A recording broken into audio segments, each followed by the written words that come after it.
Pour revenir sur l'objet ou sur le contexte d'organisation du webinaire, euh, en fait, ce webinaire, il a été organisé dans un cadre que je vais vous préciser.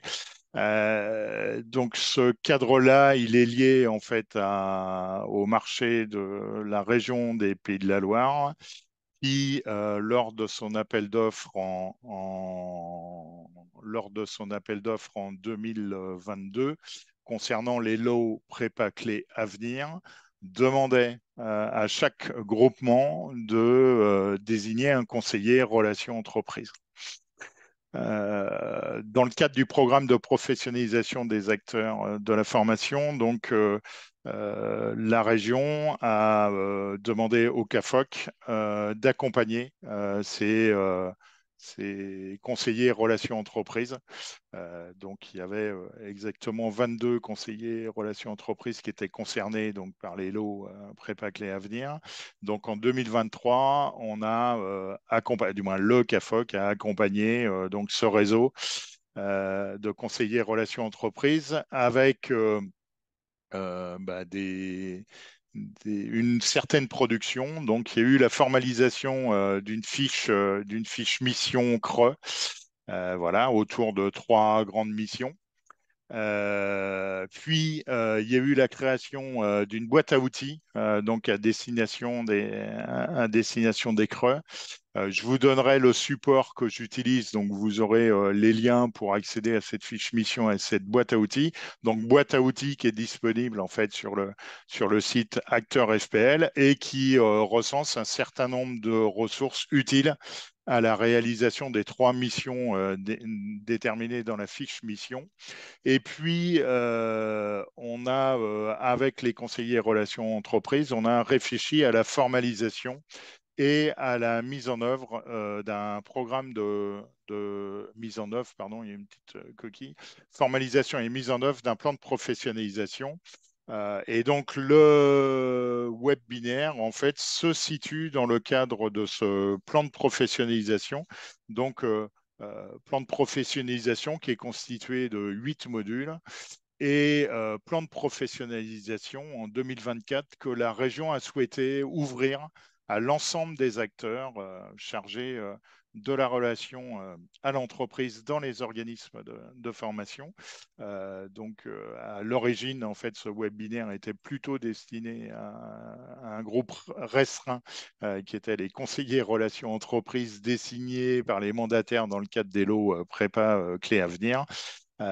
Donc, depuis début 2024, ce plan de professionnalisation donc, est ouvert à l'ensemble des acteurs chargés de la relation entreprise. Et donc, si vous êtes présent aujourd'hui, c'est parce que vous avez eu une information qui provient à la fois de la région et ou du CAFOC qui vous a permis de vous inscrire.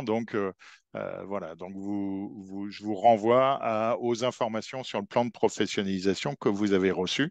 Et puis, en 2024,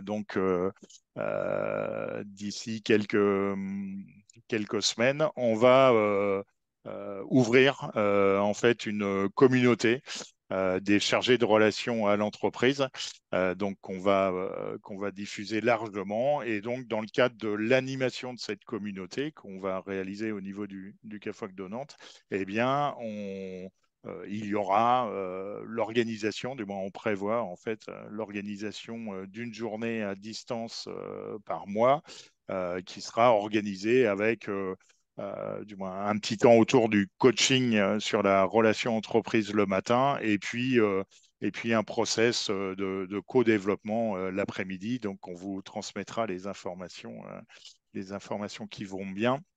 Et puis, vous pourrez éventuellement, si ça vous intéresse, en fonction des thématiques de chacune des journées, eh bien, vous pourrez vous inscrire à chacune des journées. Est-ce que globalement, le contexte d'organisation du webinaire, est-ce que ça va? Vous pouvez, si vous le souhaitez, vous avez la possibilité sur le comment sur les icônes que vous avez, donc de donner votre sentiment. Voilà, donc si, s'il y a quelque chose qui va pas, ou au contraire, si c'est bien compris par vous, bah, vous pouvez faire un petit pouce levé ou un petit pouce en bas si besoin. Ok, merci. Merci euh, pour ceux qui s'expriment. Voilà, donc le contexte de ce webinaire. Ensuite, si on entre un petit peu plus dans le détail, donc l'objectif ou les intentions en fait de ce webinaire, c'est peut-être d'identifier, du moins identifier ou en tout cas de réidentifier peut-être les acteurs de l'emploi, de la formation, de l'orientation professionnelle et puis la coordination qu'il peut y avoir à différentes échelles territoriales, de l'échelle régionale à celle des territoires, donc EFOP, hein, EFOP qui devient un acronyme assez régulièrement utilisé. Donc derrière EFOP, on met emploi, formation et orientation professionnelle. Donc dès lors où on voit EFOP, on est sur le triptyque emploi, formation, orientation professionnelle. Au cours de ce webinaire, en fait, on va essayer d'aborder bah, l'organisation et la gouvernance de la relation EFOP, donc au niveau régional et local, la place et les missions des différents acteurs dans cette relation, et puis les relations qu'il peut y avoir entre ces acteurs. Sachant que du moins, le contexte actuel fait qu'on est dans un contexte particulier aussi de mise en œuvre donc de la loi pour le plein emploi et donc de la mise en œuvre depuis le 1er janvier 2024 de France Travail ou plus largement de la mise en place de ce qu'on appelle le réseau pour l'emploi, qui se met en place donc depuis début 2024. Donc on est en cours de mise en place hein, de cette nouvelle organisation qui permet à la fois de revisiter un petit peu le parcours pour les bénéficiaires et puis de revisiter les modalités de fonctionnement entre les différentes structures. Voilà. Dans le webinaire, je vais intégrer ces éléments-là en fonction de des informations qui sont à notre disposition, aujourd'hui. Et donc, c'est des choses qui vont se mettre en place, progressivement. Voilà. Donc,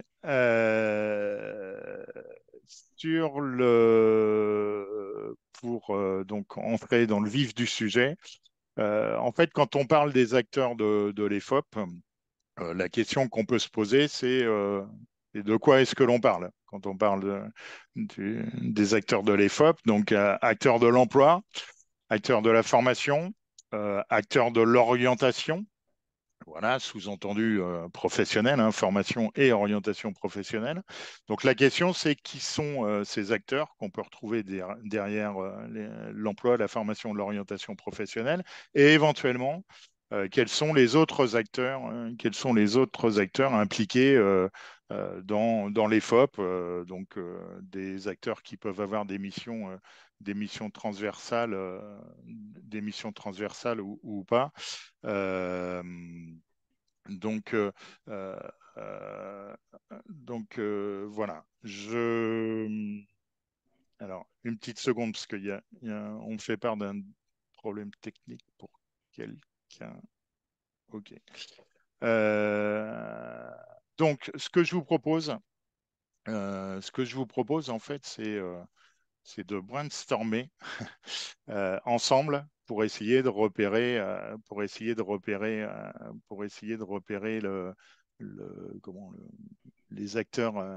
les acteurs de l'emploi.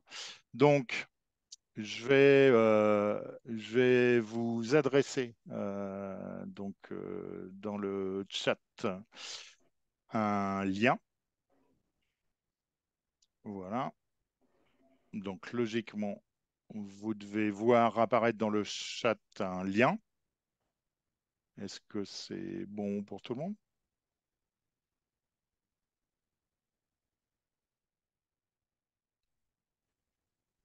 Oui? OK. Donc je vois certains qui lèvent le pouce, donc ça doit être bon. Ouais, est-ce que tout le monde arrive à se connecter sur le lien? Donc normalement, le lien, on va vous demander un pseudonyme hein, pour pouvoir accéder.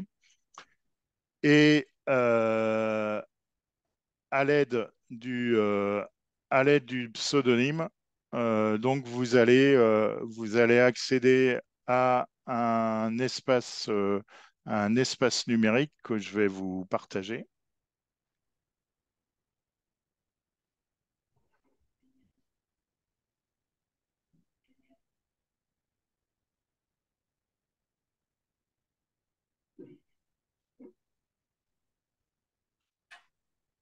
Voilà. Donc, logiquement, alors, je vais dézoomer un petit peu. Donc, je vais partager mon écran. Excusez-moi.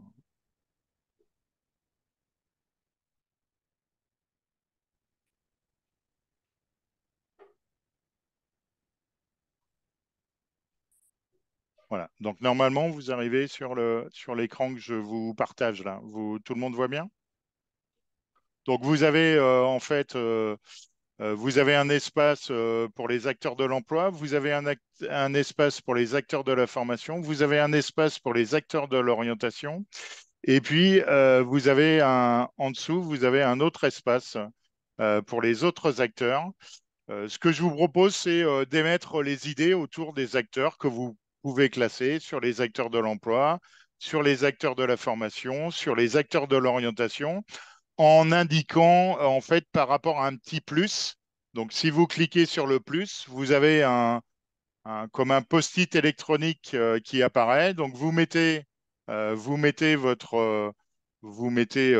l'information que vous souhaitez dans le post-it et vous appuyez sur la petite flèche verte qui est en haut, qui est envoyer une idée. Et puis, quand vous avez cette idée, vous pouvez récupérer l'idée. Voilà. Vous pouvez récupérer l'idée et la mettre en lien dans la case qui va bien. D'accord? Je vous laisse quelques instants pour pouvoir procéder. Est-ce que c'est clair pour tout le monde? Oui? C'est bon? Ouais, je vois quelques têtes qui.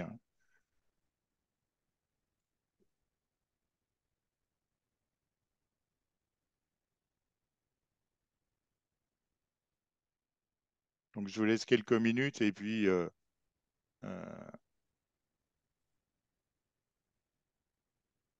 et puis on va essayer de débriefer ensemble.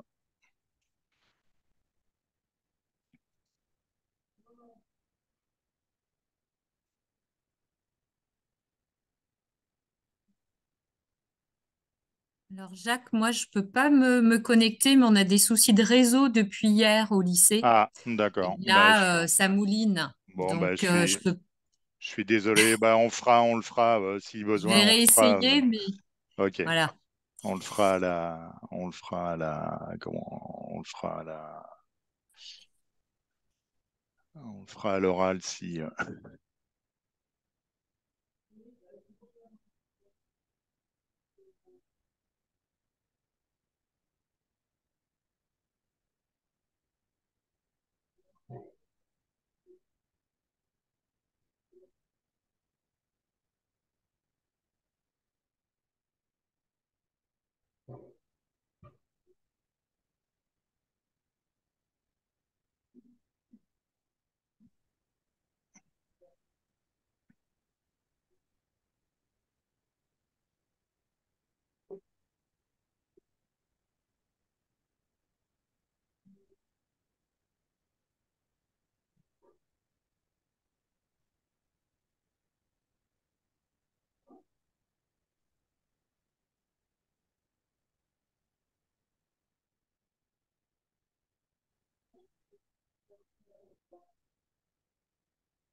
Vous émettez les idées là?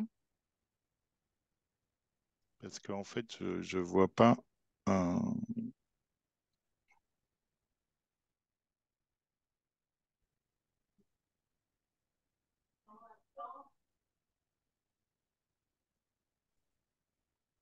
Tout le monde émet des idées là? Est-ce Oui, que oui? oui, Parce qu'en fait, je dois avoir un souci. il y en a plein, oui.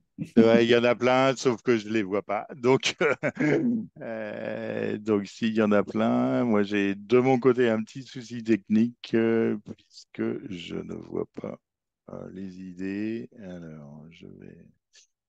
Est-ce qu'il. Bah si. Bonjour. Ok. Alors, hop. Ouais, ok. Je vois. Ok. Bon, j'avais un petit souci technique. Du coup, je vais repartager mon écran. Donc, je vois que ça produit encore des choses. Donc, je vais. Bonjour, Carole Buquet, je viens juste d'arriver. Oui, Excusez-moi du retard, je n'avais pas vu le lien. d'accord. Bah, écoutez, ouais, j'avais eu votre message là, mais j'étais en train d'animer, donc voilà. Bah, écoutez, on est en train de faire un petit brainstorming là sur, je proposais sur les acteurs de l'emploi, les acteurs de la formation, les acteurs de l'orientation.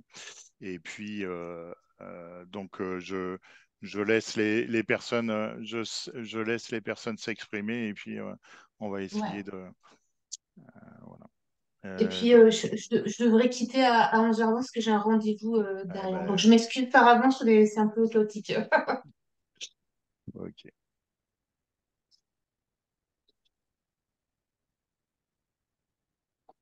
Ok. Donc, je partage l'écran. Voilà. Donc, alors,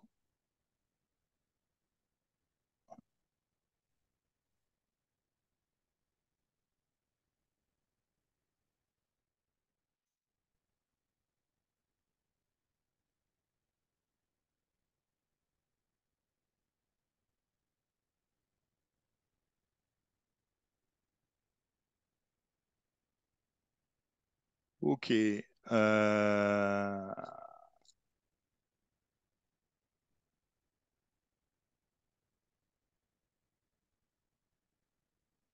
ok. Donc, bah, je vous propose qu'on débriefe, hein, du coup. Donc, euh, alors, décidément, moi, j'ai un petit souci. J'ai un petit souci puisque techniquement, je n'arrive pas à bouger vos post-it alors que je devrais pouvoir le faire. Mais c'est pas grave. Donc, on va essayer de débriefer de ce que vous avez mis. Donc, sur les acteurs de l'emploi, ben, on voit qu'il y a alors. Mission locale, France Travail, Cap Emploi. Alors, France Travail apparaît plusieurs fois, OK. Les entreprises, les associations, les OPCO, France Compétences, l'APEC, les maisons de l'emploi, les GEC, les collectivités, la DARES, les agences de travail temporaire, les groupements d'employeurs, les entreprises du secteur marchand, les structures d'insertion par l'activité économique. Et puis, dans les acteurs de l'emploi, on voit qu'il y a aussi un post-it autour du COP, donc conseil en évolution professionnelle, je suppose. Donc, sur les acteurs de la formation, eh bien, on peut retrouver certains acteurs, pardon, qui étaient cités. Donc, on retrouve les OPCO, on retrouve les dispositifs. Il y a les stagiaires eux-mêmes, l'association Transition Pro, on retrouve la région, On retrouve les organismes de formation, donc avec certains qui citent certains organismes de formation. Voilà. Donc, il y a le CNFPT, la NFH qui sont cités, les communautés de communes, les services emploi des communautés de communes. Et puis, sur les acteurs de l'orientation, donc, sont désignés donc, les opérateurs du CEP, les CIO, les organismes de formation, le PLI, merci pour celui qui ou pour celle qui permet de décaler les post-it. Donc on retrouve la région, on retrouve donc les organismes de formation que j'ai cités, on retrouve France Travail, une structure qui s'appelle l'APECITA, les chambres consulaires, les collèges, les lycées, la GFIP et Cap Emploi. Donc, ce que l'on voit, en fait, c'est que, et dans les autres acteurs, il n'y a rien qui a été cité. Donc, ce que l'on voit, en fait, c'est que globalement, c'est pas si simple que ça de s'y retrouver dans les acteurs de l'emploi, des acteurs de la formation et les acteurs de l'orientation parce que il y a certains acteurs en fait qui peuvent à la fois intervenir sur l'emploi, qui peuvent à la fois intervenir sur la formation et qui peuvent à la fois intervenir sur l'orientation. Hein, par exemple, Cap Emploi, les missions locales, France Travail, eh bien, ils agissent, du moins, selon les post-it, là, ils agissent à la fois en faveur de l'emploi et ils agissent en faveur de l'orientation. On retrouve des structures hein, que vous avez citées, qui sont les OPCO, qui agissent à la fois en faveur en faveur de l'emploi, en faveur des actions de formation. Donc voilà un petit peu votre représentation la collective de la vingtaine de personnes concernées sur votre représentation des actions. Merci de couper vos micros, s'il vous plaît, si vous n'avez pas la parole. Excusez-moi. Donc,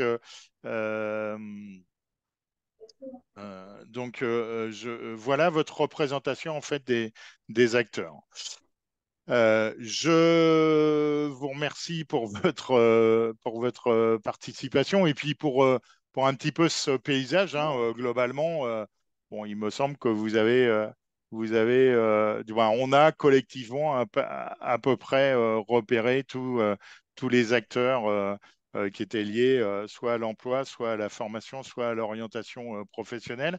Ce qui peut être intéressant maintenant, c'est de voir un petit peu quelle est la coordination ou la concertation entre les acteurs et puis quel peut être le rôle de chacun des acteurs. Donc pour ça, je vais reprendre je vais reprendre mon document de présentation, voilà, que je vais repartager. Voilà. Donc je vais remettre en plein écran.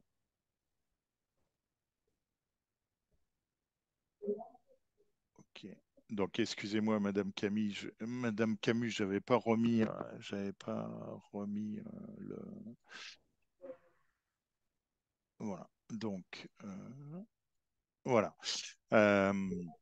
Donc voilà un petit peu le paysage que vous aviez énoncé. Je vais vous proposer, une autre entrée, mais du moins, qui pose la même problématique de la multiplicité des missions en fait de certaines structures. Je vais vous proposer une autre thématique qui est une entrée par les bénéficiaires, hein, en fait. Donc, ce que l'on on peut avoir une entrée donc par les bénéficiaires finaux. Merci de couper vos micros, s'il vous plaît, si vous n'avez pas, pour éviter les perturbations de vos environnements. Merci à vous. Donc, ce que je disais, c'est que ce que je vous propose, c'est une entrée, c'est une entrée plutôt par les bénéficiaires, et puis une entrée avec avec une fonction. Donc, on peut avoir une entrée plutôt sur les acteurs FOP autour des décideurs et de ceux qui régulent un peu le système de la relation emploi, formation et orientation professionnelle. On peut avoir une entrée avec les financeurs, financeurs des actions liées à l'emploi, à la formation ou à l'orientation professionnelle. On peut distinguer en fait les acteurs qui sont liés à l'information et à l'accompagnement des bénéficiaires. On peut aussi distinguer les prestataires d'actions concourant au développement des compétences. Euh, Merci, s'il vous plaît, pour ceux qui ont excusez-moi, mais merci. Merci de désactiver le son de vos micros, s'il vous plaît, si ce n'est pas fait, parce que ça perturbe. Je, ça perturbe le bon déroulement du webinaire. Donc, ce que je disais, oui, c'est qu'on peut avoir une entrée par rapport aux bénéficiaires, donc à la fois les décideurs, les régulateurs de système, les financeurs, les acteurs de l'information et de l'accompagnement, les prestataires d'actions concourant au développement des compétences et voire les certificateurs. Alors, quand je parle de certificateurs, c'est les certificateurs qui agissent sur la certification des compétences. Donc, si on s'intéresse aux décideurs et aux régulateurs des systèmes, bah, en fait, pour les décideurs et les régulateurs de systèmes, en fait, on, on peut voir qu'il y a globalement quatre parties prenantes qui décident et qui régulent le système, qui sont l'État, les régions et en particulier la région des Pays de la Loire, et puis qui sont également les partenaires sociaux, donc les partenaires sociaux qui sont à la fois, hein, c'est pour ça qu'on parle de quadripartisme, puisque dans les partenaires sociaux, il y a un bipartisme. Donc derrière les partenaires sociaux, on entend les représentants des organisations professionnelles d'employeurs représentatives et puis d'un côté, et puis de l'autre, du moins d'un côté, du moins, il y a les organisations professionnelles représentatives d'employeurs et il y a les organisations syndicales de salariés représentatives là aussi.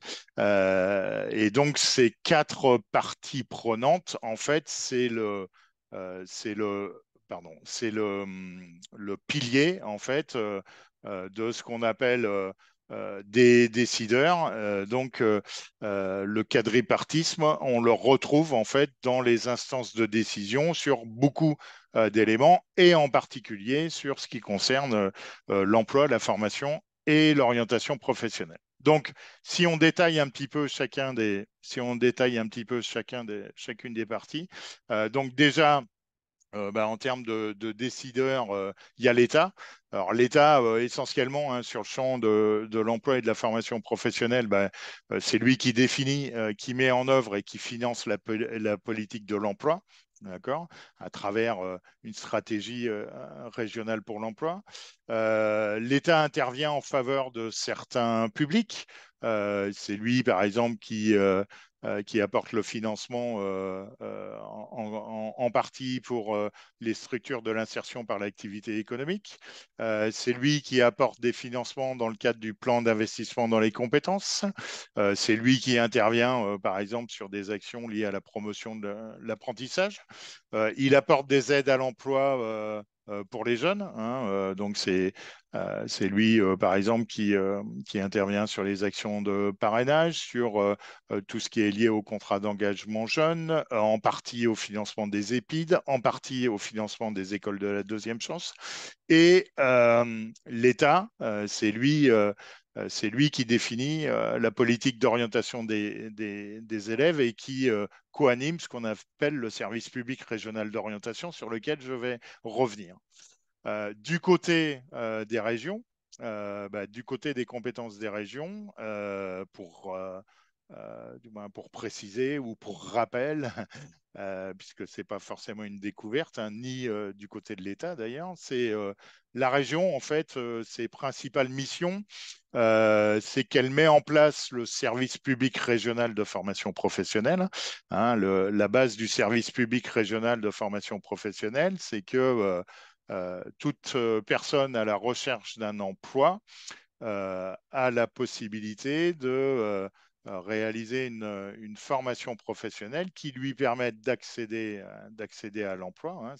C'est comme ça que le service public régional de formation professionnelle est défini. Donc la région met en place donc, ce service public régional de formation professionnelle à partir d'un certain nombre de dispositifs qu'elle finance à destination des personnes en recherche d'emploi. Et pour les formations de niveau 3 et 4, ce service public régional est gratuit pour les bénéficiaires. C'est défini par la loi. La région définit et met en œuvre le service public régional de l'orientation et coanime ce service public régional de l'orientation avec l'État, c'est-à-dire que c'est lui qui coordonne en fait tous les acteurs qui interviennent sur l'orientation et coanime ce service public régional de l'orientation. On verra par la suite que ça prend une forme qui est très spécifique dans la région des Pays de la Loire. C'est lui qui élabore de manière partagée avec les autorités académiques la carte des formations professionnelles initiales. C'est lui qui organise l'information sur les métiers et les compétences des scolaires en lien avec les établissements scolaires. C'est des compétences aussi qui lui ont été transmises par l'État. Et puis, il a des compétences spécifiques pour les formations sanitaires et sociales, puisque c'est lui qui agrée les établissements qui interviennent dans les formations sanitaires et sociales. Voilà. Donc voilà pour les principales missions concernées par la région en lien avec l'emploi, la formation et l'orientation professionnelle. Alors, essentiellement basé sur la formation et l'orientation professionnelle, mais en termes d'emploi, il y a aussi une logique, il a aussi des compétences en termes de développement économique et donc l'aspect emploi est aussi, se fait aussi à travers cette compétence de développement économique. Concernant les partenaires sociaux, en fait, les partenaires sociaux, ils sont donc représentants des organisations professionnelles d'employeurs et représentants des organisations syndicales de salariés. Donc, au niveau national, en fait, ces partenaires sociaux, ils ont une responsabilité dans la gestion de certains organismes, hein, comme le financement des retraites complémentaires, l'UNIDIC. Et dans le cadre de leur travail, ils traitent aussi des conditions de travail, des salaires et de la formation continue. Donc, je vais faire juste un petit zoom sur le rôle des partenaires sociaux en lien avec l'emploi, la formation et l'orientation professionnelle pour revenir un petit peu sur les instances du paritarisme liées aux branches professionnelles en matière de politique d'emploi et de formation. En fait, ce qu'il faut, on parle beaucoup de branches professionnelles dans l'environnement de l'emploi. En fait, légalement, une branche professionnelle, on ne sait pas ce que c'est. Une branche professionnelle n'est pas définie légalement. On peut dire qu'une branche professionnelle, ça regroupe un ensemble d'employeurs et donc de salariés qui exercent le même type d'activité ou un ensemble d'activités proches. C'est comme ça qu'on peut définir la branche professionnelle. À l'intérieur de cette branche professionnelle, en fait, il y a des instances, dont une instance qui s'appelle la Commission paritaire nationale de l'emploi et de la formation professionnelle, donc CPNEFP, dans certains cas qui portent le nom de CPNE, donc qui sont des instances paritaires donc où il y a un collège d'employeurs et un collège de salariés. Donc il y a autant de poids du côté des employeurs et du côté des salariés. Et dans le cadre des instances donc qui interviennent dans le cadre des branches professionnelles, donc cette commission paritaire nationale de l'emploi et de la formation professionnelle, en fait, elle a trois principales missions. C'est qu'elle élabore la politique emploi-formation de la branche. Elle définit et met en œuvre les priorités et orientations en matière de formation professionnelle et de gestion prévisionnelle des emplois et des compétences. Et elle détermine la politique de certification. Alors, quand on dit politique de certification, c'est politique de certification des compétences à l'intérieur de la branche. Donc, on voit que les partenaires sociaux, donc à travers en particulier les commissions paritaires nationales de l'emploi et de la formation professionnelle, on voit que ces partenaires sociaux ont un pouvoir de décision, au moins dans leur branche, sur tout ce qui concerne la politique emploi-formation, puisqu'elles mettent en œuvre les priorités et les orientations en matière de formation professionnelle à l'intérieur de la branche.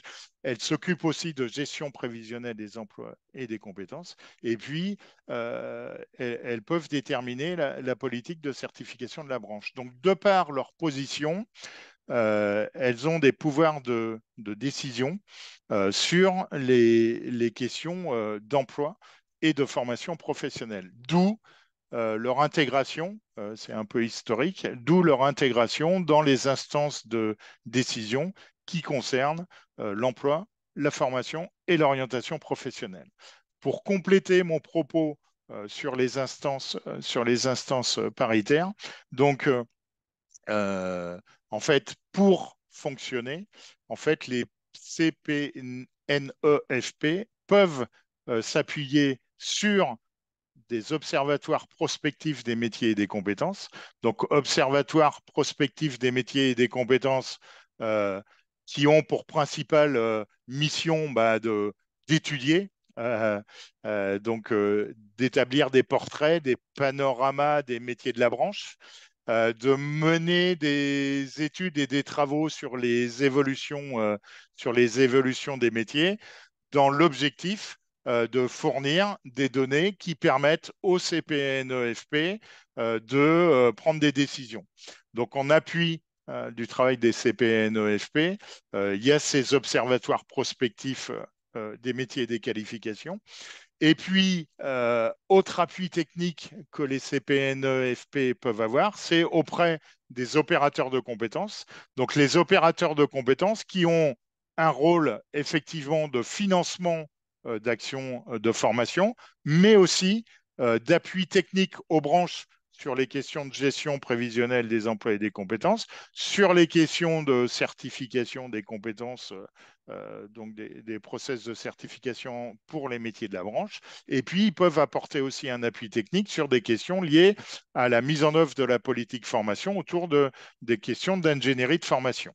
Donc, les OPCO ont un rôle effectivement de financement des actions de formation et en particulier de l'apprentissage et du plan de développement des compétences des entreprises.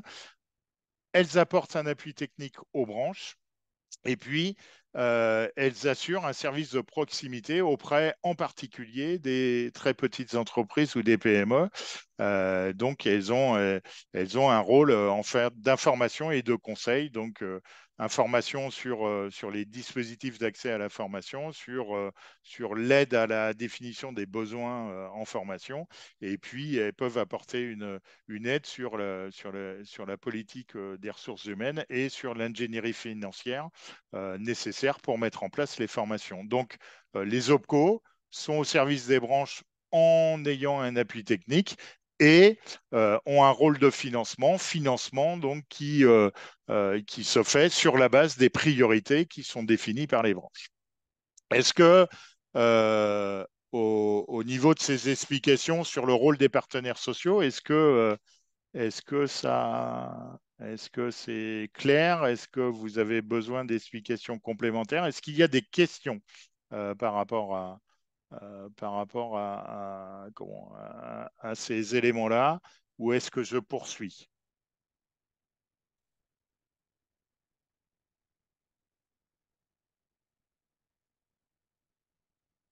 Bon, je vois pas de question, je vois pas une Non, petite c'est bon pour question moi. dans le chat. Non, c'est bon, ça paraît clair. En tout cas, merci. Ok, bon, bon, ok. Alors, c'est des choses, hein, je pense que vous connaissez Excusez-moi, déjà. Oui. je vois qu'il y a une main levée. Alors, je vois un pouce levé, mais je vois pas de main levée. Oui, monsieur, non, vous souhaitiez prendre la parole? Non. Bon, je vois pas de main levée. Si, j'ai levé la main Ah, d'Oriane. pardon. Allez-y, madame. Je voyais pas votre main levée. Je crois qu'il y avait Excusez-moi. Didier Forgery aussi qui a levé la main à un moment donné. Alors, allez-y. Non, c'était juste pour savoir, est-ce qu'on aura le PowerPoint? Oui, tout à fait. Oui, d'accord. Ok. Je vous mettrai à disposition je vous mettrai à disposition le diaporama Ok. en fin de présentation. Hein. Merci.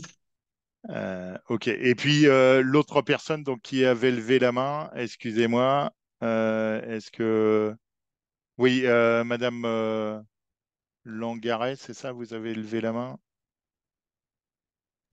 Là, c'est Didier, là, maintenant. Bonjour Dorian. Bonjour Didier. Euh, non, non, j'avais juste levé le pouce, hein, comme quoi c'était compris, c'était bon. D'accord. Ok. Madame Pour Langaret, autant, vous. Ouais. il y a toujours des questions qui peuvent être autour du fonctionnement des OPCO, un peu, dans lesquelles Je vais faire voilà, ça.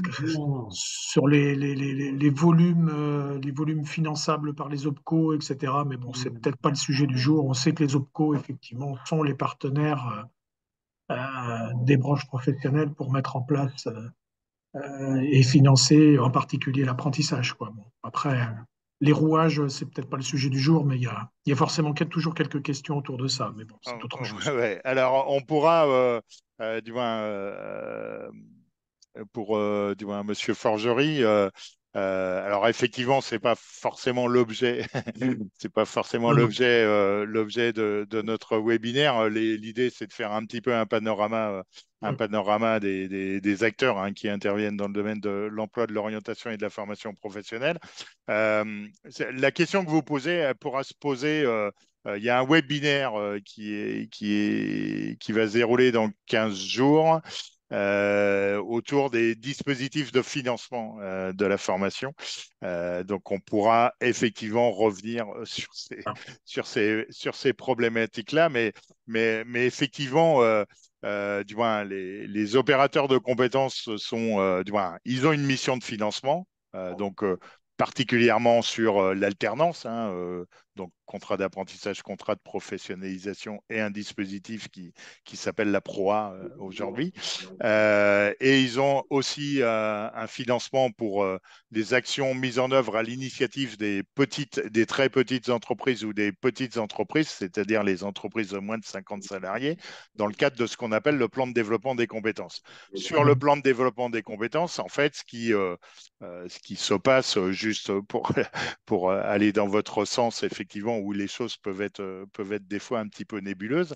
En fait, souvent, ce qui se passe, c'est que l'OPCO, il applique uniquement ce qui est défini par la branche, donc ce qui est défini en termes de priorité. D'où, effectivement, des fois, des limites, des limites qui sont de fait qui retombent sur sur des limites de prise en charge de la part des OPCO pour financer telle ou telle formation de salariés de telle ou telle entreprise. On pourra revoir on pourra réaborder ces questions-là lors de l'échange sur les dispositifs de formation, donc webinaire qui est prévu dans une quinzaine de jours.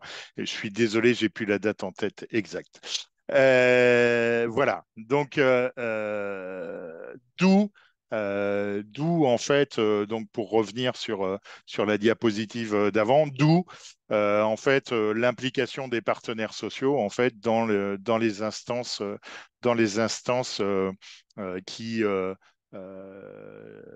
qui décident ou qui régulent les systèmes liés à l'emploi et à la formation professionnelle. Donc, du coup, en fait, si on regarde ces instances au niveau, si on regarde ces instances au niveau régional, bah, au niveau régional, en fait, les instances de coordination ou de, ou de concertation entre les différents acteurs, eh bien, situent donc dans un premier temps au niveau régional, avec l'existence, donc depuis, du moins c'est une existence créée par la loi, donc par la loi en fait, par la loi de mars 2014, qui a été précisée donc, dans le cadre d'un décret qui date du 16 septembre 2014. C'est la mise en place donc, au niveau régional d'un comité régional de l'emploi, de la formation et de l'orientation professionnelle. Donc, ce comité régional de l'emploi, de la formation et de l'orientation professionnelle, il a des fonctions de diagnostic, d'études, de suivi et d'évaluation des politiques à l'intérieur du territoire régional, des politiques donc emploi, formation et orientation professionnelle. Donc, ces comités régionaux de l'emploi et de la formation professionnelle, en fait, ils sont, euh, ils sont composés en fait bah, du quadripartisme dont on parlait tout à l'heure. Donc déjà, ce qu'il faut comprendre, ou c'est peut-être une précision, mais ces CREFOP, donc ces comités régionaux emploi, formation et orientation professionnelle, sont co-présidés par l'État et par la région, donc co-présidence du préfet de région et de la présidente du conseil régional.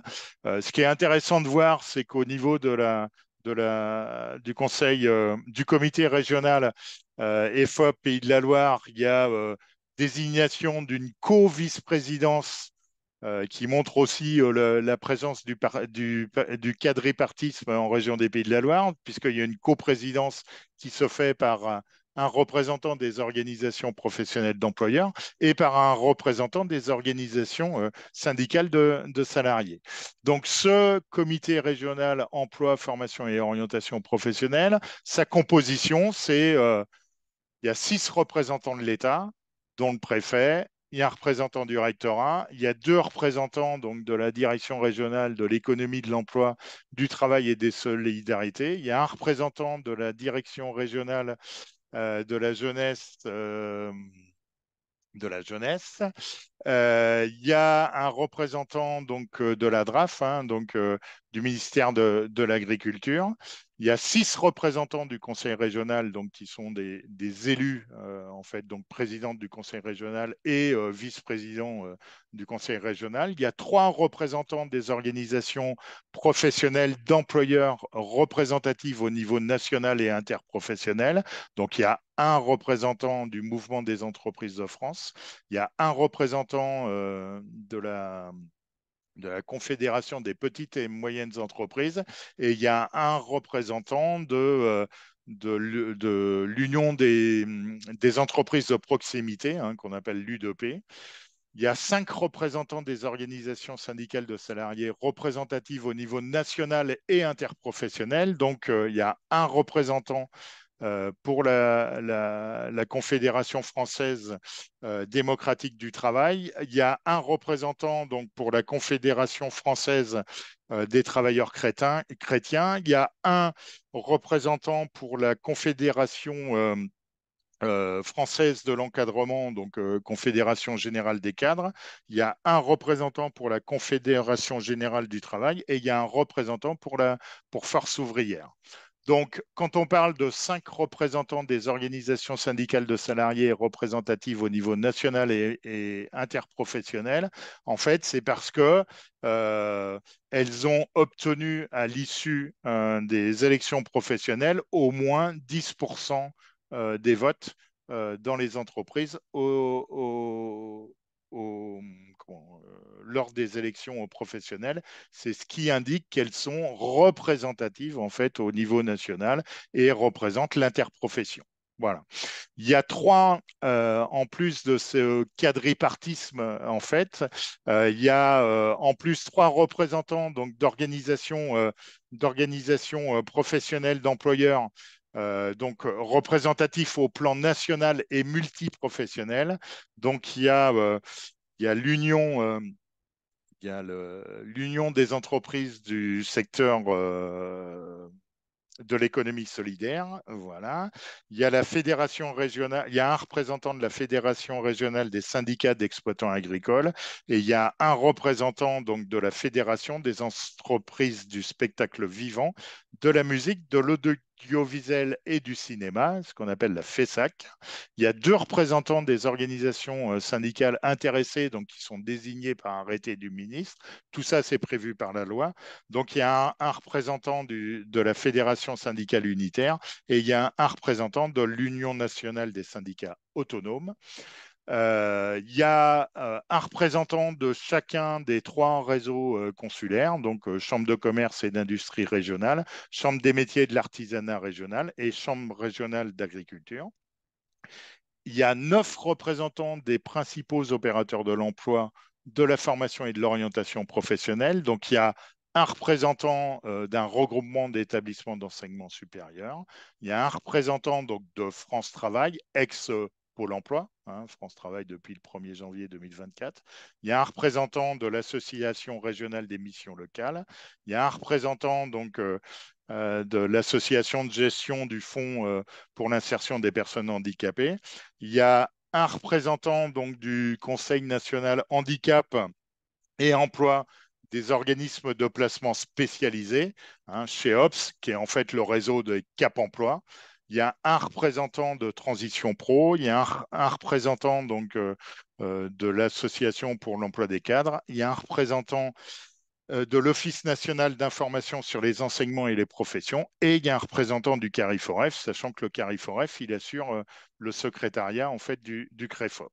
Et puis, il y a des membres permanents qui sont associés, donc il y a un membre du Conseil économique, social et environnemental régional. Il y a un représentant de Nantes Métropole, il y a un représentant de la Caisse de dépôt et de consignation, et puis il y a des invités permanents, donc il y a un représentant des OPCO, un représentant de l'Agence régionale de santé, un représentant de la Direction régionale des droits des femmes et à l'égalité.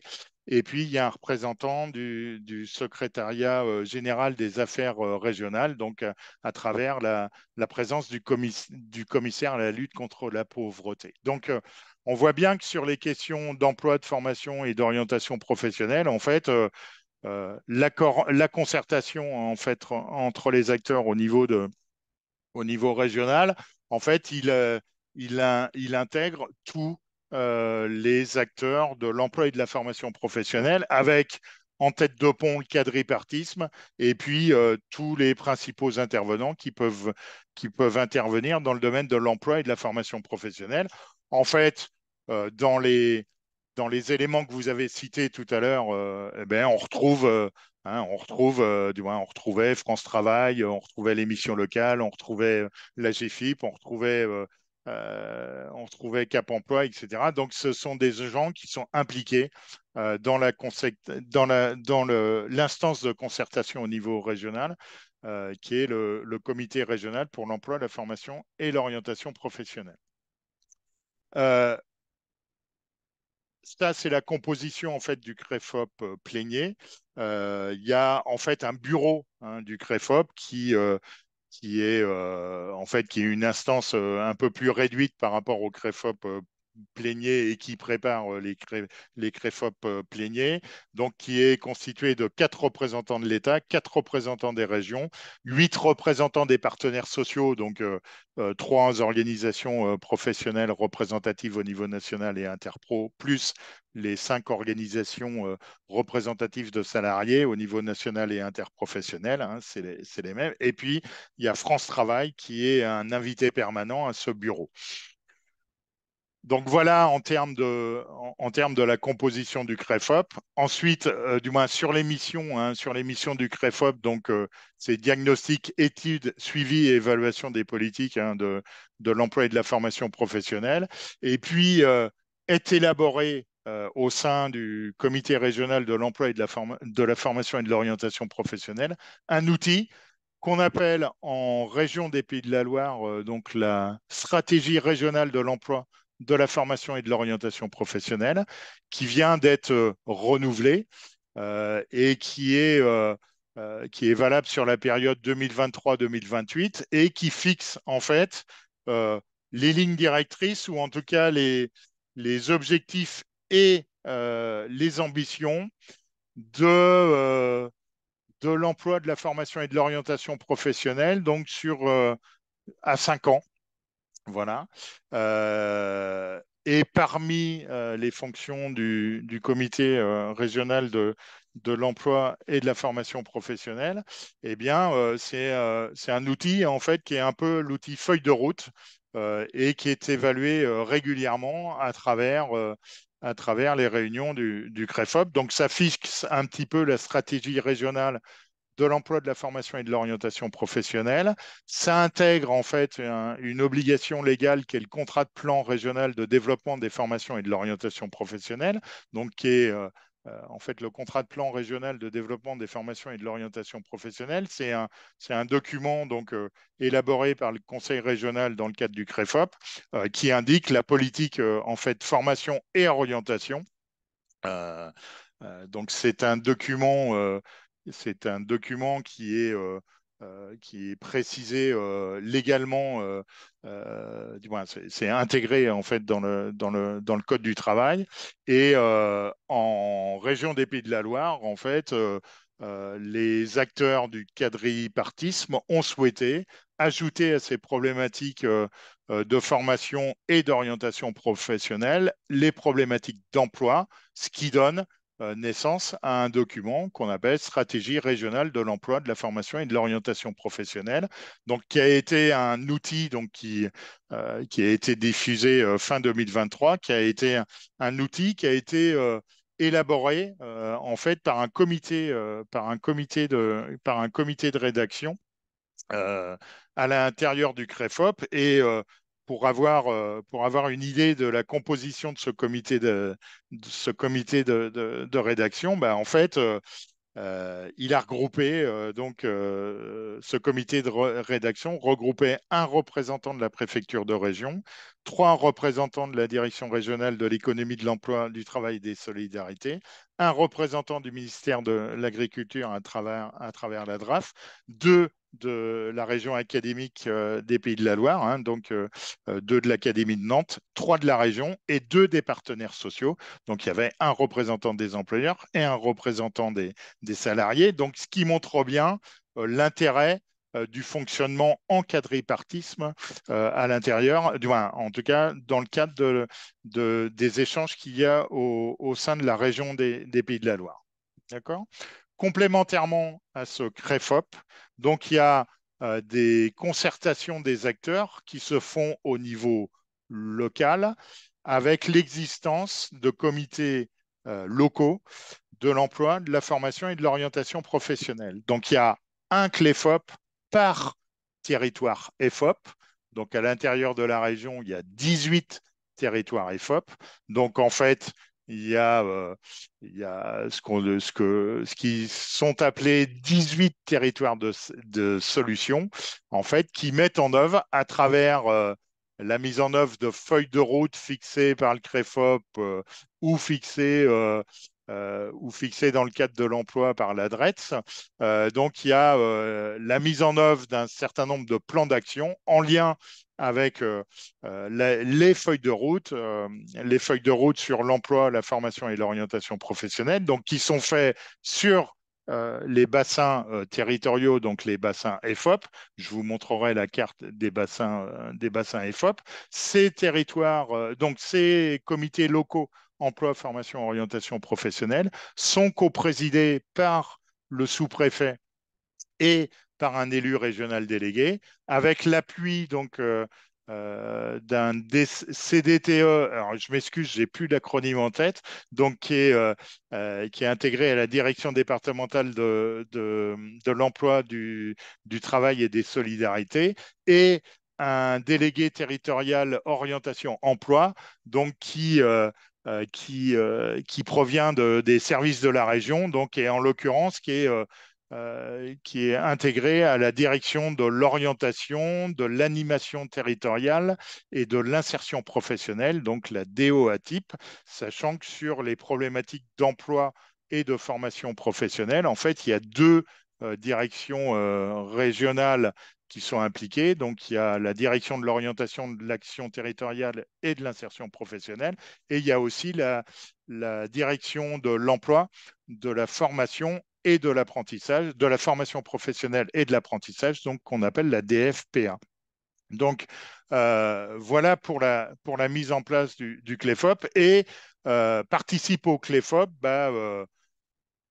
donc les directions départementales de l'emploi, du travail et des solidarités, le Conseil régional des Pays de la Loire, les partenaires sociaux, voilà, on retrouve le quadripartisme, est intégré France Travail et non plus Pôle emploi, des représentants de l'éducation nationale, les établissements publics de coopération intercommunale, hein, voilà, qui sont bon, les regroupements, hein, donc les métropoles, hein, sur les grandes villes, ou les communautés de communes, hein, ou autres dénominations. On retrouve aussi les missions locales, on retrouve Cap Emploi, on retrouve les conseils départementaux qui peuvent avoir qui peuvent avoir un rôle autour de l'accompagnement des bénéficiaires, du revenu de solidarité active. On peut retrouver les clubs d'entreprise, on retrouve les chambres consulaires. Donc, tous ces membres de CLEFOP, en fait, l'objectif, c'est de mettre en place et d'assurer la concertation entre les acteurs de l'EFOP au niveau local. Donc, et le niveau local, c'est le territoire, EFOP.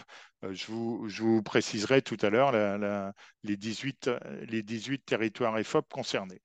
En plus de ces comités locaux de l'emploi, de la formation et de l'orientation professionnelle, issus de ces comités locaux, il y a des comités territoriaux économie et emploi. Donc, ces comités territoriaux économie et emploi, ils sont mis en place pour répondre à des problématiques individuelles liées à l'économie ou à l'emploi. Donc, globalement, ils sont mis en place pour répondre à des problématiques individuelles liées à des entreprises, donc liées à des employeurs. Donc, ces comités territoriaux économie et emploi sont mis en œuvre donc à partir des CLEFOP pour résoudre des situations particulières liées à des problématiques d'emploi, de formation au sein d'une entreprise. Et sur les territoires, on a aussi la mise en place de groupes de travail. Donc, ces groupes de travail, en fait, ils réfléchissent plutôt à la mise en place d'actions coordonnées entre les acteurs de l'emploi, de la formation et de l'orientation professionnelle. Donc, mise en place d'actions coordonnées sur le territoire pour favoriser la résolution de problématiques liées à l'emploi et à la formation professionnelle au sein du territoire. Et pour avoir donc pour avoir une idée de ce qui est fait dans le cadre des actions menées par les CLEFOP, des actions en fait mises en place par les groupes de travail. Donc, vous avez projeté donc les 18 territoires EFOP qui existent au niveau régional. Voilà. Donc, il y a 4 territoires EFOP en Loire-Atlantique, il y en a 4 en Maine-et-Loire, il y en a 4 en Vendée. Hein, voilà, avec globalement la carte qui est présentée. Vous avez 3 territoires EFOP en Mayenne et 3 territoires EFOP en Sarthe aussi. Hein, donc, avec les territoires, hein, qui correspondent en fait globalement au bassin économique, ou à peu près au bassin économique de la région des Pays de la Loire. Et donc, vous aurez un lien, donc dans le document, vous aurez un lien actif avec cette carte qui vous renvoie sur le site du Carrefour F, qui vous présente un petit peu les actions significatives qui sont menées par les groupes de travail intégrés au CLEFOP, donc sur des actions qui ont été mises en œuvre sur les quelques années précédentes, sachant que les CLEFOP, en fait, ont été mis en œuvre à partir de 2018 sur le territoire régional. Est-ce que c'est clair pour tout le monde, ces aspects de concertation entre les acteurs EFOP?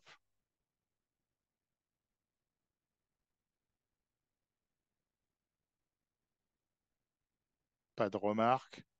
Questions? Oui, madame, il y a quelqu'un qui a levé la main. Ouais, c'était moi, je voulais mettre un pouce et j'ai levé la main. Ah, ok, bon, ouais, c'est parfait. Ok. Je vois pas de... Ok. Ok.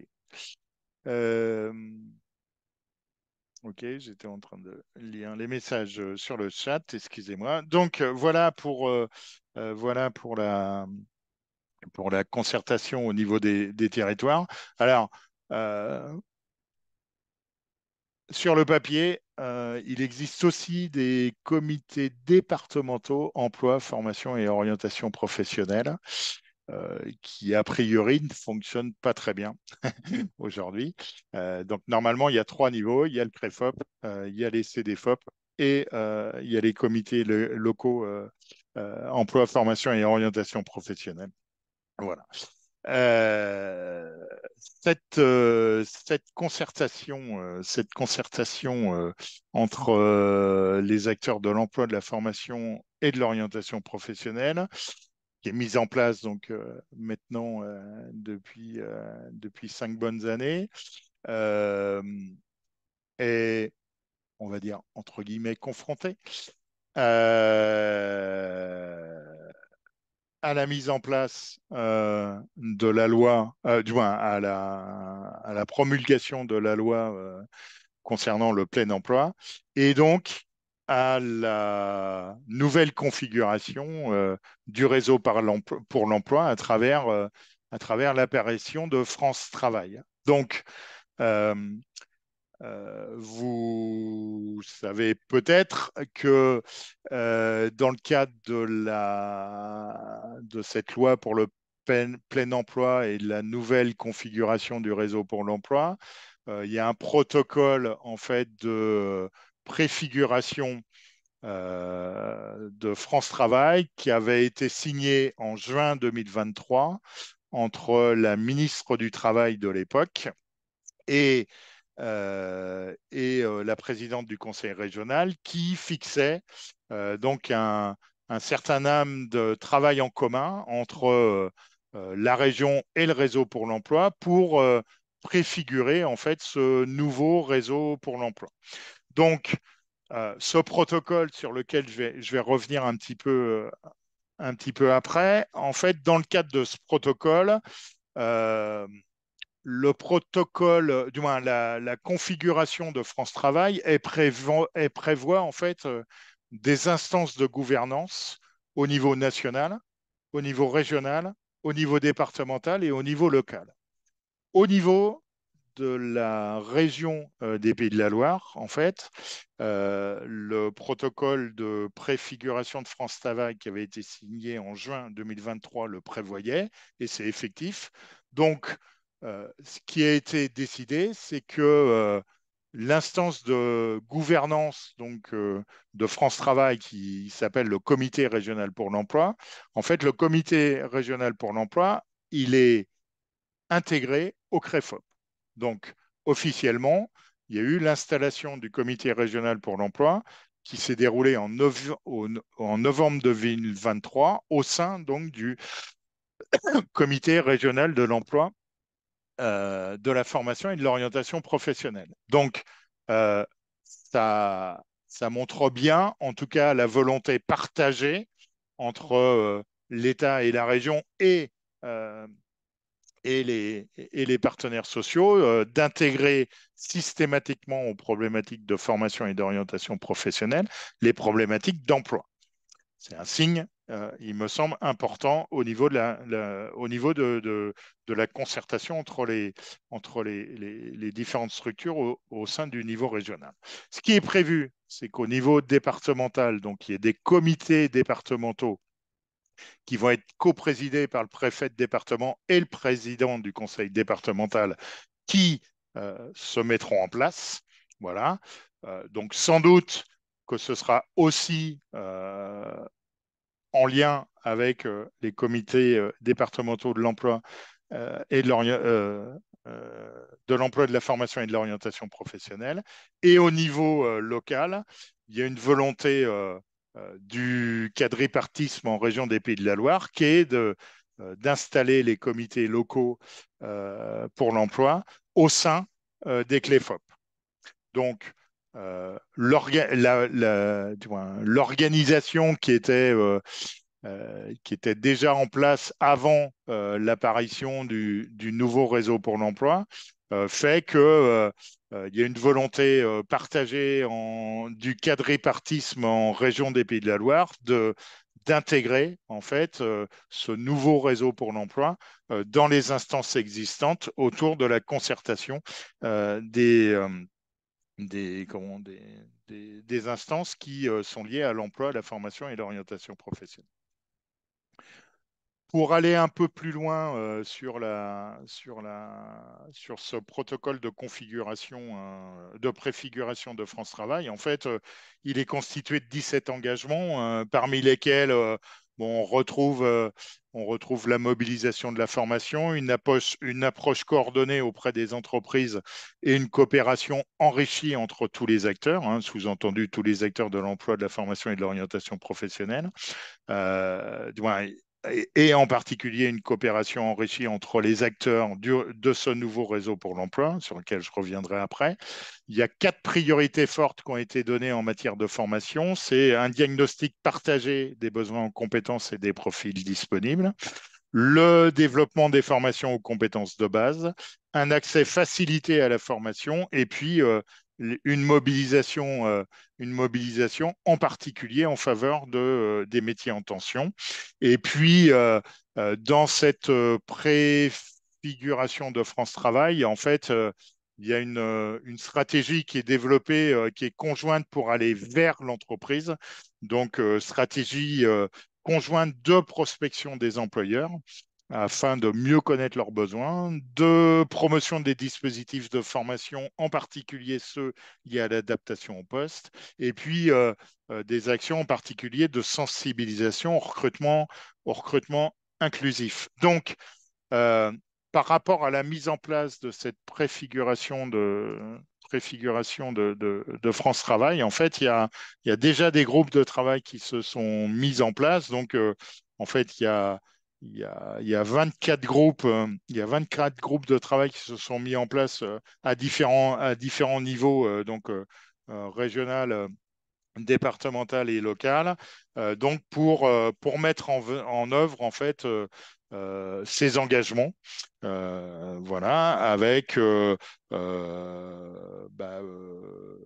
un travail autour de la constitution d'une base d'entreprises qui recrutent en commune à l'ensemble des acteurs locaux, un portail régional présentant les services disponibles.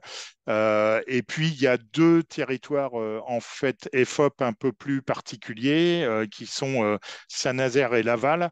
Donc, Saint-Nazaire et Laval faisaient partie des bassins pour lesquels avait été testé en fait l'accompagnement rénové là, des personnes bénéficiaires du RSA. Donc là, ces 2 bassins, il y a une feuille de route particulière qui a été définie sur ces 2 bassins pour les acteurs du réseau pour l'emploi. Donc, cette préfiguration de France Travail est en train de se mettre en place et se met en place en lien avec les instances existantes au niveau au niveau des acteurs de l'emploi, de la formation et de l'orientation professionnelle. Donc voilà, en fait, l'organisation de la gouvernance, ou en tout cas de la concertation ou de la coordination entre les acteurs de l'emploi, de la formation et de l'orientation professionnelle.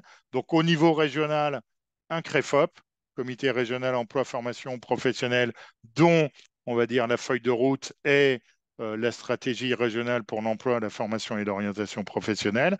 Donc diagnostic, études, suivi et évaluation de la politique de manière concertée entre tous les opérateurs. Et puis,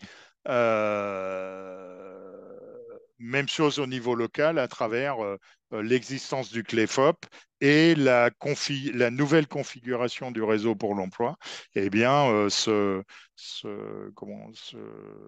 fait en lien avec les instances existantes. Questions, remarques, précisions?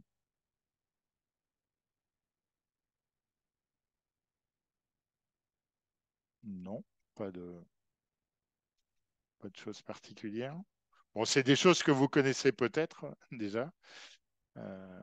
C'est plus des précisions. Il n'y a pas de nouveauté, hein. Voilà. Donc, dans le petit schéma que je vous avais présenté tout à l'heure, bénéficiaires, on a vu donc les instances de gouvernance, hein, de concertation entre les acteurs. Il y avait les financeurs, il y avait il y avait les acteurs de l'accompagnement, il y avait les prestataires.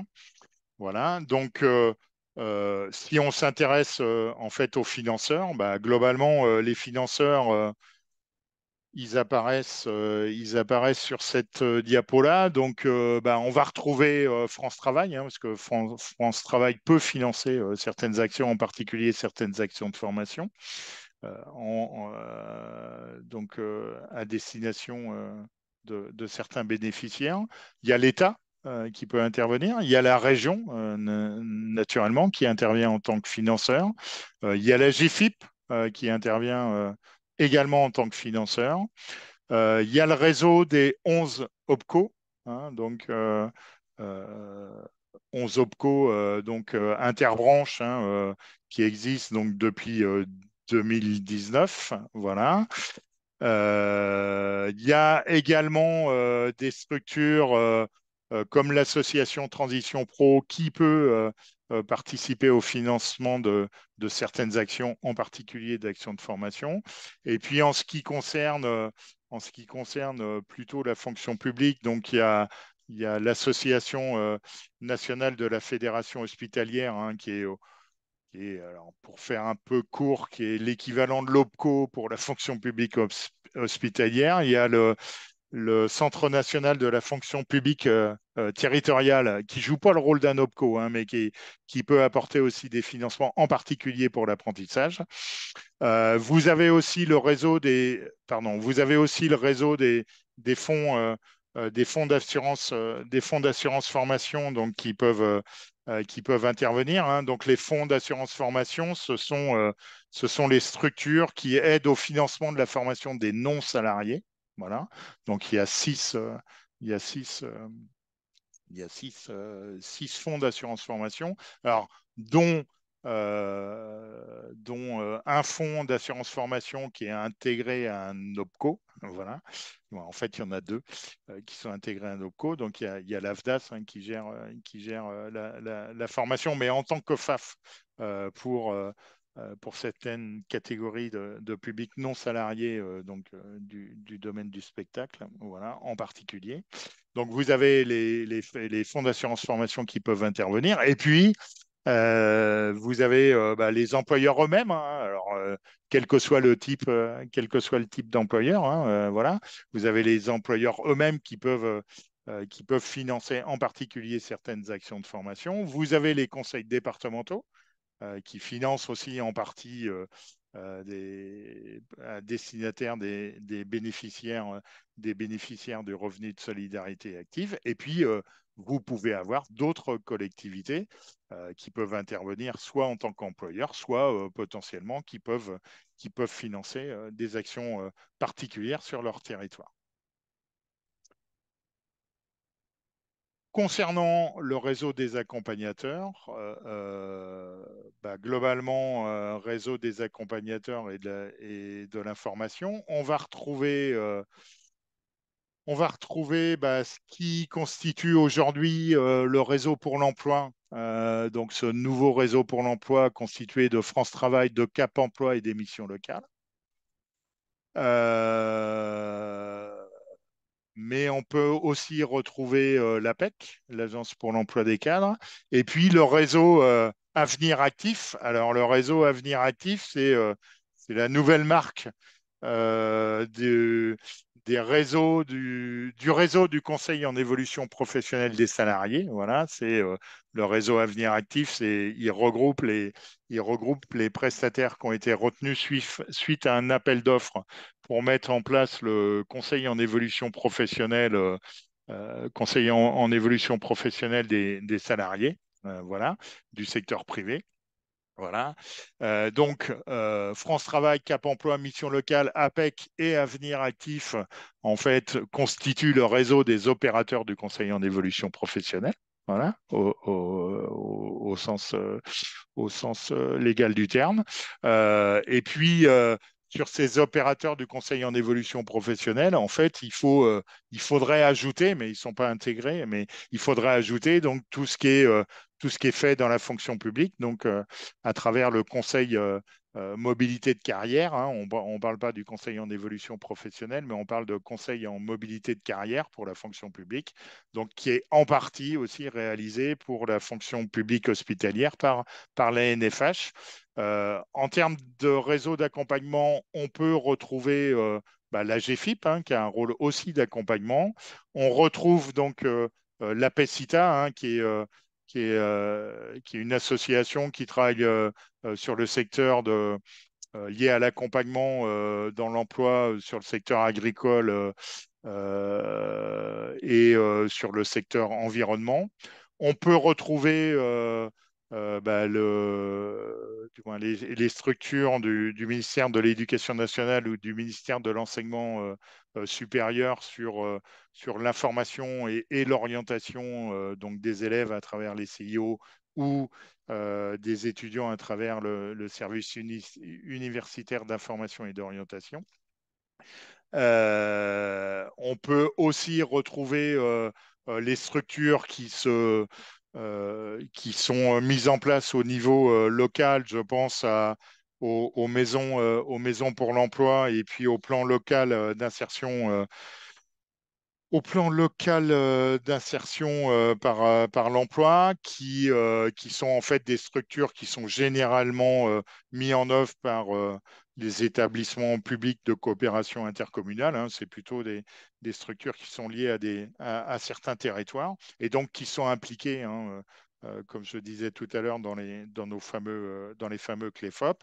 Et puis, on peut retrouver des acteurs de l'information, donc à travers le réseau, à travers le CARIFOREF des Pays de la Loire, puisque le CARIFOREF des Pays de la Loire ou les CARIFOREF ou le réseau des CARIFOREF a des missions qui ont été redéfinies par un décret qui date de juin 2021, qui fait que dans les missions des CARIFOREF, il y a la collecte des informations relatives à l'offre de formation en apprentissage et de formation professionnelle continue. Voilà. Il y a l'analyse des informations et de données relatives aux modalités d'accès à la formation et au rapport entre la formation et l'emploi au niveau régional. Voilà, tout ce qui concerne les évolutions de l'emploi, de la formation, de l'orientation. Hein. Donc, c'est plutôt le rôle de la partie OREF, en tout cas dans Observatoire régional de la relation emploi-formation.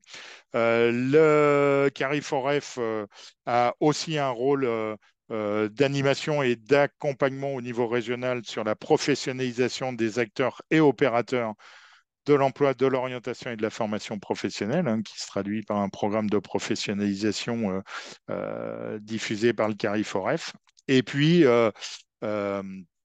autres missions qui sont précisées, c'est qui met en œuvre au niveau régional, donc toute action en matière d'information sur l'offre de formation, qui peuvent lui être confiées, donc soit par le préfet de région, soit par le président, la présidente en l'occurrence du conseil régional, ou par le réseau des CARIFOREF. Et puis, en termes d'information, donc, eh bien, on retrouve aussi le réseau information jeunesse, hein, donc toutes les CRIJ, PIGE, BIGE, Bureau information jeunesse, Point information jeunesse, comité régional information jeunesse, donc qui sont aussi des acteurs impliqués dans l'information, en particulier liée à l'orientation et à la formation professionnelle. Et pour conclure sur les acteurs impliqués, il y a en fait les prestataires, hein, d'actions concourant au développement des compétences, avec les prestataires d'actions de formation, qu'on a coutume d'appeler des organismes de formation.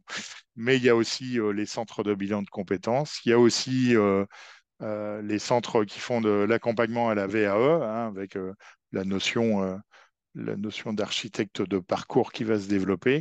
Et puis, il y a les prestataires d'actions de formation par apprentissage, donc plus communément appelés les centres de formation d'apprentis. Voilà pour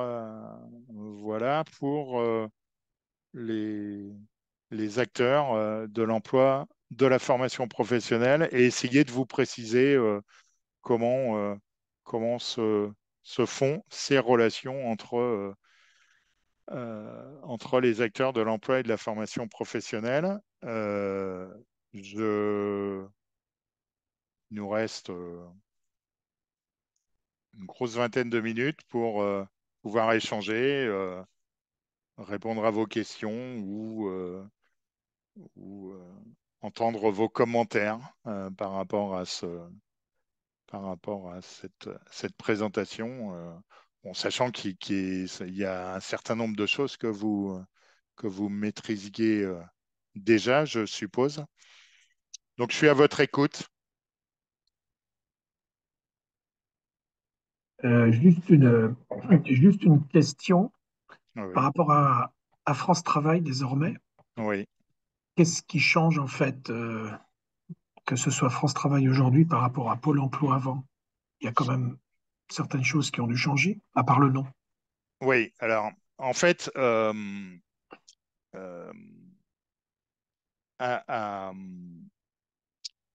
l'origine, du moins, ouais, il y a eu, du moins, en fait, derrière France Travail, il faut voir Réseau pour l'emploi. D'accord? En fait, dans les premiers éléments qui étaient liés à France Travail, en fait, il y avait France Travail, il y avait France Travail Jeune, qui était plutôt l'émission locale, et puis il y avait France Travail autour du réseau Cap Emploi, qui était plutôt destiné à l'accompagnement des personnes bénéficiaires de l'obligation d'emploi. Donc, bon, en fait, ce qui a changé, c'est Pôle emploi a pris le nom de France Travail, mais en fait, c'est la coordination. Il y a deux éléments dans France Travail. Il y a le parcours du demandeur d'emploi, voilà. Et il y a les relations à l'entreprise du réseau pour l'emploi. Donc, le réseau pour l'emploi, c'est-à-dire la relation à l'entreprise de manière concertée entre ce qui est devenu aujourd'hui France Travail, les missions locales et le réseau Cap Emploi. D'accord? L'idée, c'est d'arriver à une... je vais utiliser le terme qui n'est peut-être pas complètement exact, mais à une harmonisation des outils qui sont utilisés par France Travail, Cap Emploi et le réseau des missions locales. Et en termes du parcours d'accompagnement et en termes du parcours d'accompagnement pour les demandeurs d'emploi, donc il y a aussi des évolutions pour que, quelle que soit la type, par exemple, quelle que soit la type, du moins la typologie du demandeur d'emploi ou les caractéristiques particulières du demandeur d'emploi, qu'on soit jeune, bénéficiaire du RSA ou autre, ou ayant autres caractéristiques. Je suis un peu gêné quand je dis ça, mais en fait, l'idée, c'est d'avoir un contrat d'engagement qui soit unique et qui dépende pas de caractéristiques particulières. Je réponds de manière un peu générale à votre question. Je ne sais pas si je réponds directement à votre question, monsieur.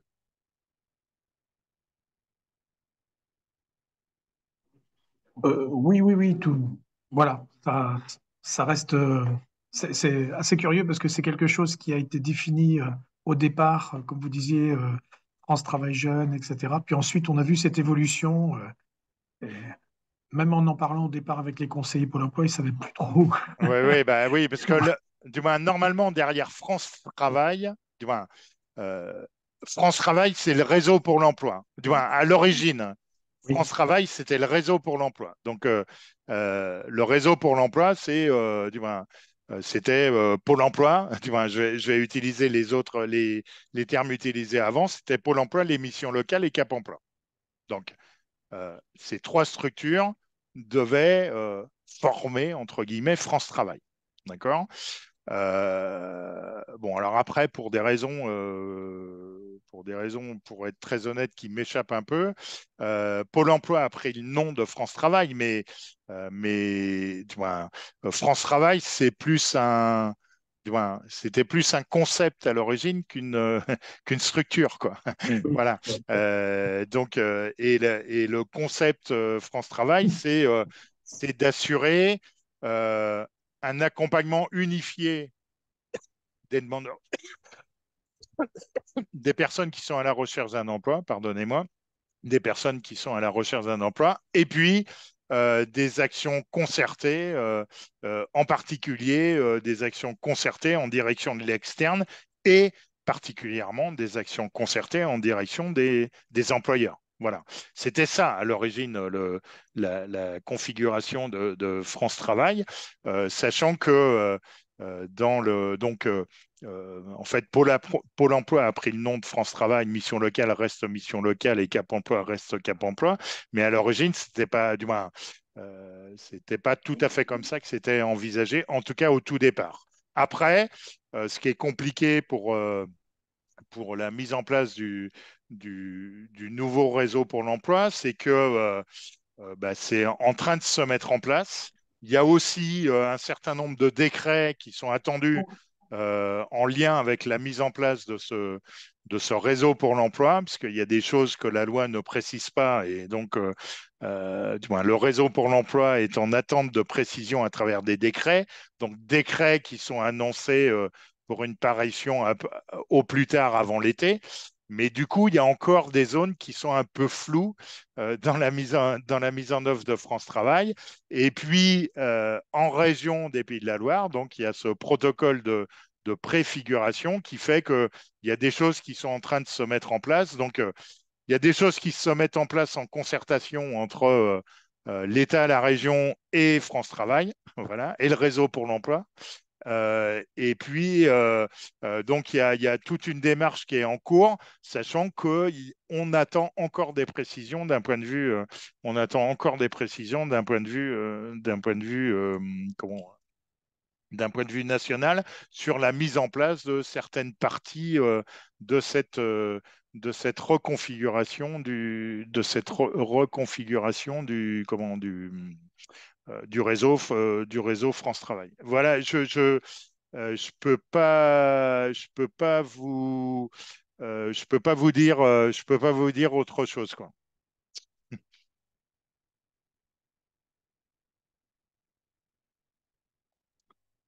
Merci. Bah, Ok. ouais, alors, du moins, pour compléter l'information quand même, alors il y a le CARIFOREF prévoit un webinaire de présentation de la mise en place de France Travail au niveau national et au niveau local. Et pour des raisons qui sont liées à la parution des décrets, ce webinaire aura lieu en octobre 2024, alors dans quelques mois, mais c'est difficile du moins, c'était difficile pour le CARIFOREF de le prévoir avant, puisque il y a encore des zones d'incertitude. Donc le parti qui a été pris, c'est d'attendre que les choses soient, soient spécifiées pour pouvoir informer de manière définitive. Mais si vous avez des relations avec effectivement ce fameux réseau pour l'emploi aujourd'hui, bah, c'est vrai qu'il y a encore des incertitudes hein, sur un certain nombre de choses parce que c'est en train de se mettre en œuvre et que tout n'est pas calé et tout n'est pas complètement calé. Donc, voilà, c'est un process qui va demander quelques mois avant d'être mise en œuvre définitivement pour plein de raisons évoquées précédemment. Très bien, merci. Est-ce qu'il y a d'autres questions, d'autres remarques? N'hésitez pas. Hein.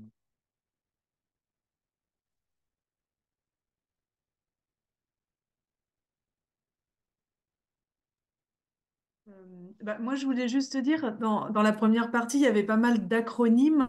Oui, J'ai peur de... Enfin, il y en a que je connais, hein, ouais. mais je pense que dans certains, il y a un mot qui me manque, ou est-ce qu'il y a une... Enfin, on peut retrouver une liste un peu des acronymes, je sais pas. Bah, je peux m'engager à faire une liste des acronymes et vous l'envoyer. Alors après, je vais pas vous fournir ça tout de suite Ah là. non, non, non, non, non, non, Voilà, non. mais en tout cas, pour tous ceux qui étaient inscrits au webinaire, je peux m'engager à vous faire une liste des acronymes que j'ai utilisés, effectivement. Voilà, Merci. effectivement. Alors, j'ai essayé au maximum de pas utiliser les acronymes et Ah de, bah non, mais c'était super d'ailleurs.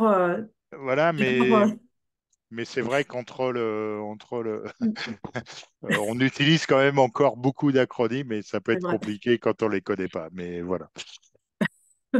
Merci. Non, non, mais je vous en prie. Euh, est-ce qu'il y a d'autres remarques, questionnements? N'hésitez pas. Hein,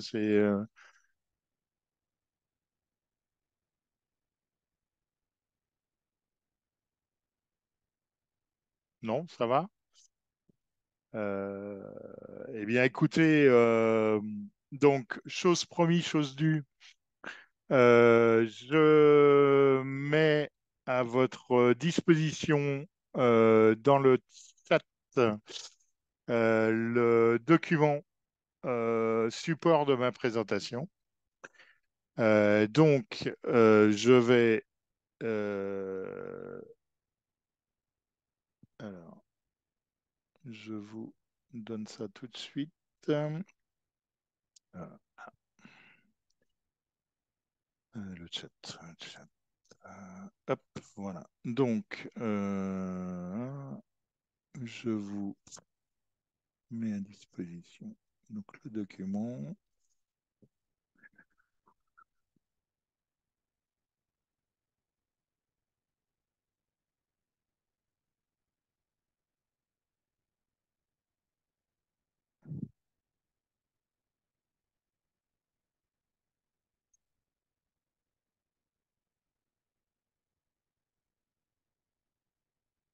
Ça arrive, hein. Excusez-moi, 2 petites secondes. Voilà. Hop. Tac. Donc voilà. Donc normalement, dans le chat, là, vous devez voir apparaître un fichier PDF qui s'appelle EFOP Diapo. Oui, tout le monde le voit. en cliquant dessus, vous pouvez le télécharger.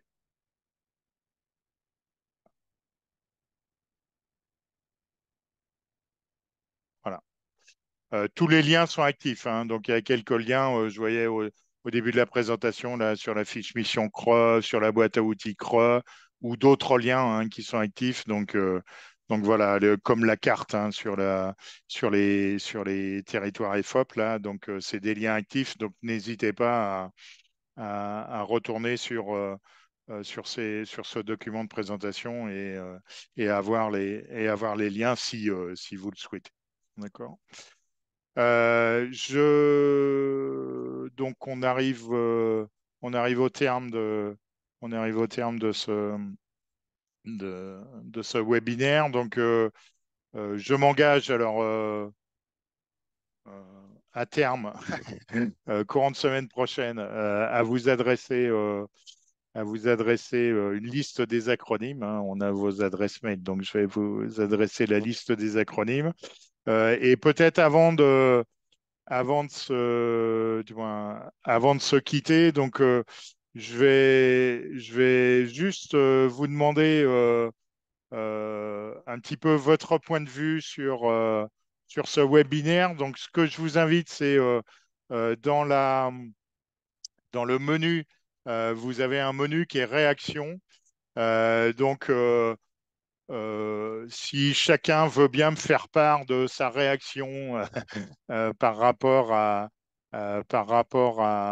au déroulement de ce webinaire, ce serait sympa. Si vous ne voulez pas, ce n'est pas grave, mais voilà, si vous voulez me faire état de vos réactions, voilà, c'est juste pour voir dans un but d'amélioration de la prestation si besoin.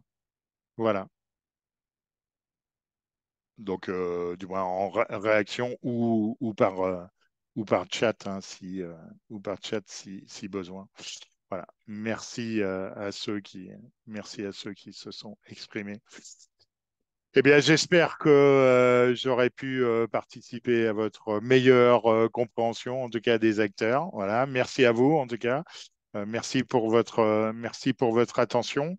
Bonne fin de journée.